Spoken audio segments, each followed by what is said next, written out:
everyone!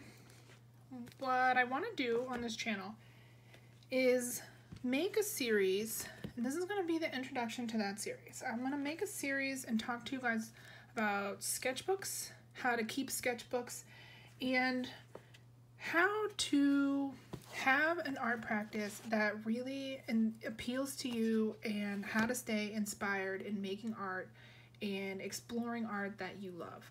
And so I'm going to do that by going through my own sketchbooks.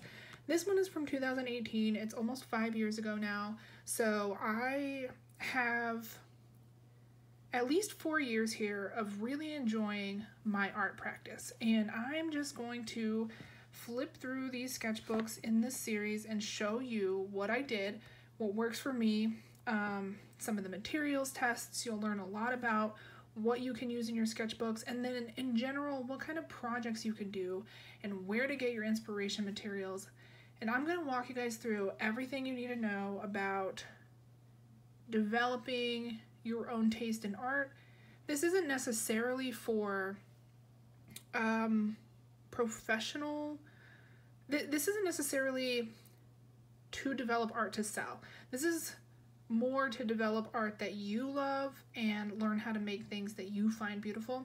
Now, they don't have to be mutually exclusive, but a lot of these processes are about the exploration piece rather than the, products piece. This is the internal process. So I have a happy sketchbook practice. I'm going to show you guys and hopefully inspire you by watching what I have done and give you some ideas of what you can incorporate into your own practice. So the first thing I want to say is that I keep 3 types of sketchbooks, and the first type are these here. These I would consider my workbooks. These I use for my experiments. So I will test out new materials, I will go through color mixes, I will try different techniques and rendering styles, I will work through some color theory issues. I do all of that in my workbooks. And the second type of book that I have are more picture books. So I will try to make a piece that I think is gorgeous, and I will try a technique that I think I somewhat have a handle on and do a drawing. So I will make a picture. These are some of the earliest ones. Sometimes I will need to do some kind of experiments in these books in order to just test out the paper that I'm using, if it's a specific kind of paper. In these, these are all made out of the cheapest paper that I could find that would accept watercolor and pens pretty good. So sometimes I do experiments in these. Sometimes I will do drawings in these. It's not a hard and fast rule, but in general, that's what I use these for, and that's the practice that I have, is going through and experimenting with different techniques, materials, and styles, and then the other practice of trying to make pictures that I find beautiful. So I have those 2 types of sketchbooks. They develop over time in their own ways. And then the third type of sketchbook that I have are special topic sketchbooks. This one here happens to be a travel sketchbook that I took to China and Japan, and we were just walking around, so I made this travel sketchbook as we were going. I have this sketchbook, which is a special topic sketchbook where I was experimenting with different color schemes. I found this ink that I really liked, and so I did page after page of just... And this is very scientific too, actually. I mean, this could kind of count as a workbook, but since I had so many of the same exact type of drawing, I put them all together into a collection, and I just tested out each color combination. So that's another type that I have. I have this kind of special topic sketchbook, which is mostly because I needed a paper that was very fountain pen friendly to test out my fountain pens and my inks. And my normal sketchbooks, this is a moleskine. These types of paper are also fine for fountain pens, but I wanted something that was like absolutely perfect for fountain pens, so that's why I have this one. I'm making another book here of patterns, and you can watch these. I'm putting these as videos as well, so I just have, you know, a special topic notebook dedicated to one theme. And another kind that I do often is just an urban sketch or a daily sketch kind of a book. So this one I was journaling every day and then sketching something from my life. And so I have one for every day. This book had, I think, 45 pages, so I got a month and a half and I just sketched something every day. So that's another type of special project book that I would use. Now, there's one more category of thing that I drawn, and it is scribble paper. So I have all of these paper pads. It's made out of the same, well, a lot of them are made out of the same paper that I made these sketchbooks out of. I just glue bound them together and I scribble on this. If I know it's going to be ugly, even in these workbooks, your sketchbooks don't have to be gorgeous, and they don't have to be anything fancy, and there can be some room for some scribbling. But when I go back through these books, I like to have the experience of what I was going through at the time and not have that be sort of, not have to filter through all the garbage, essentially, all the scribbles and scratches that aren't really relevant, that I don't really need to look back over and get, that I won't get anything from. So if I'm gonna do something that is distracting away from, you know, my art process, is not really an experiment, it's just I need to get the gunk off the end of my pen, or I don't know how something's gonna act on paper at all and I just want to take a couple of test marks first,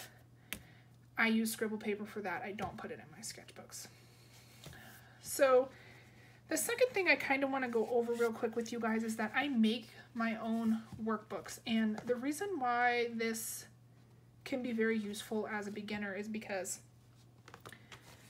you don't necessarily have a handle on what kind of stuff is going to be scribble stuff and what kind of stuff you're going to want to keep for the future. So if you're just starting out, you might want to just do all of your art on your any kind of paper, on loose leaf paper or in a notebook, and then at the end deconstruct that notebook and keep only the pages that you want. That's part of what I was doing in the beginning when I first started out, this workbook concept, and separating everything from my picture books to my workbooks. Because if you just have picture books on their own, you need room to do experiments, and you also need room to do messy experiments. It really hinders your art practice to not be able to have any place to work through the different techniques that you want to practice and just try stuff that you've never tried before. But it also kind of hinders how good you feel about your own art if you have all this stuff that didn't turn out very good in your, you know, primary sketchbook or your picture book. It's very nice as, you know, as a person who makes art, not necessarily a professional artist, but as someone who invests a lot of time into making art, to have a sketchbook that, you know, when your friends come over, what do you do with all your time? Well, here's some of the stuff that I do with my time, and be able to show them something that you made. It's very satisfying. So I personally need both. And when you're first starting out, it's kind of it takes a little bit of practice to think of what you're going to put in what books, but I would say do most of your stuff here.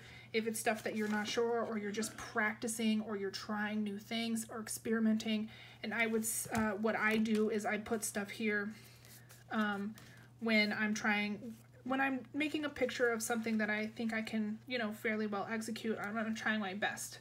It's not new stuff, not being very exploratory, I'm just making something nice. I do a lot in these books too, experimenting with different compositions and trying to make my pages,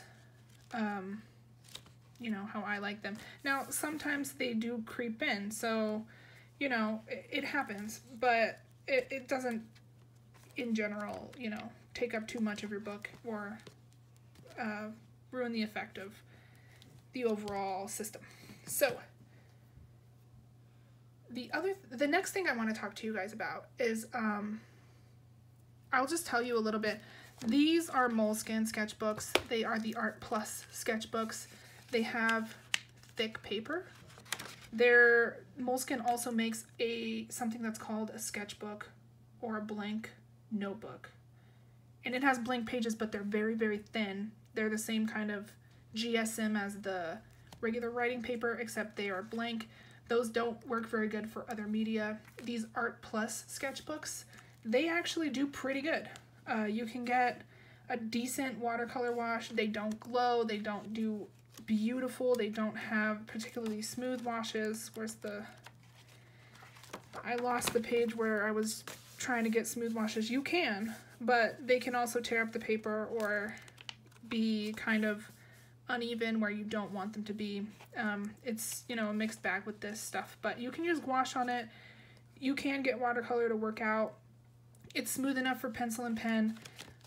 They're decent. If I want a pre-made sketchbook, I make my own sketchbooks now because I wanted better paper, but I started out using a ton of these, so they're not that bad.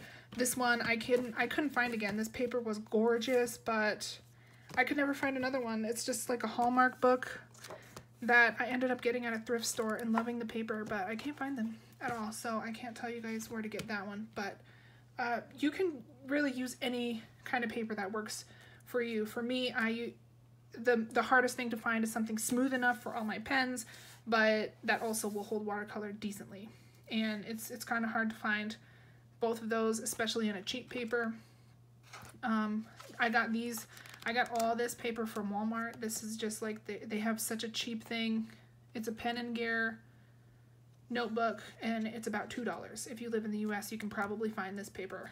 For a long time, they only had it around school supply season, and I would just hoard them, but I think they sell them year-round now. So the next thing I want to talk to you guys about and expand on a little bit more is why you need both types of art. And I'm saying both. I do have 3 kinds of sketchbooks, these special project books, but they're not 100% in the system. It's more like if I'm going to be making a much longer series of something, I'll start a notebook just for that, for my own happiness, just to keep them all together and have something that I made that's a whole notebook of something cool. I think of them as challenges. It can be really challenging to, 45 days in a row, draw every single day. And so that's a thing in itself. But this system, you need workbooks to experiment in.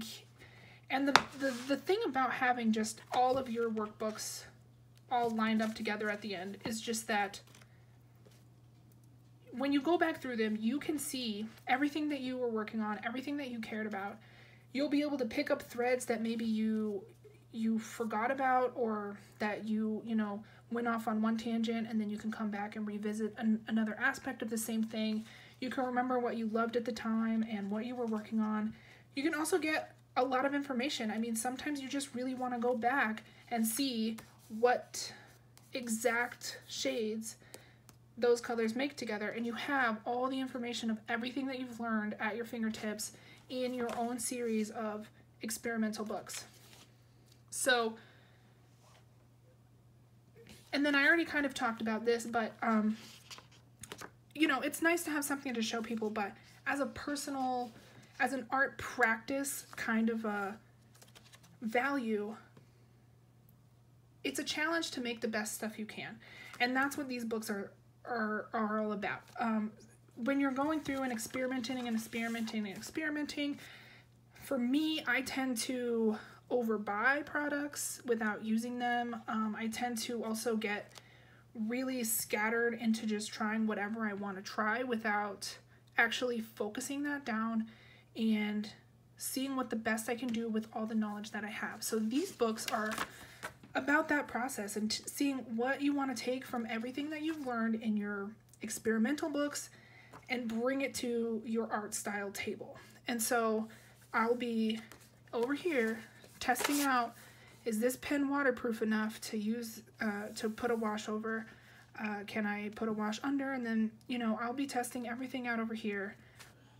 I'll be testing out using the idea of a white pen on a colored background, or this is actually a white pen as well, but the color is water soluble, and so the white picks it up. So I'll be doing a lot of those as experiments, and then I'll bring everything here to see what kind of pictures that I want to make.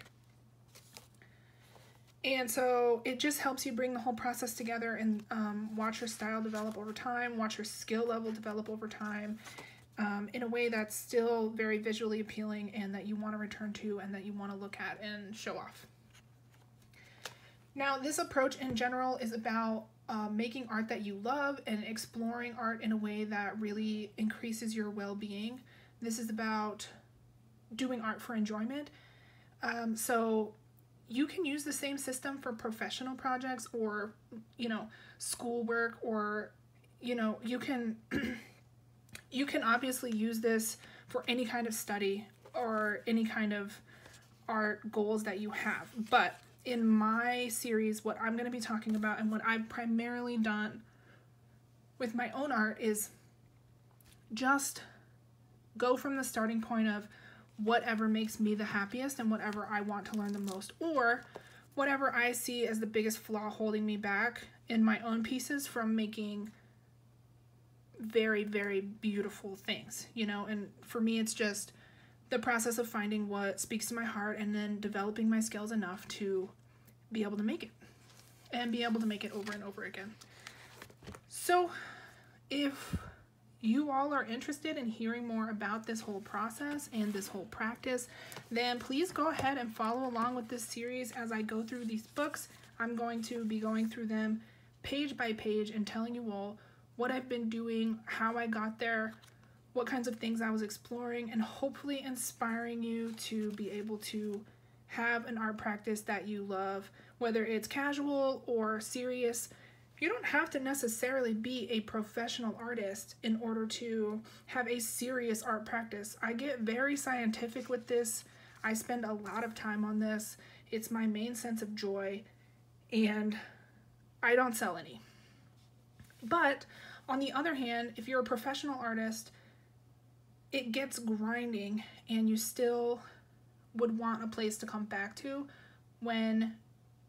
to replenish yourself and to find whatever you think is the most beautiful. So you can develop a system however you like. You can put whatever you want in your sketchbooks. But what I'm going to do in this series is show you guys how I use mine and give you hopefully some good ideas for what you can do first, or what you can do at any time to also enjoy art in your own life. Thanks so much, and I hope you enjoy the series. Bye.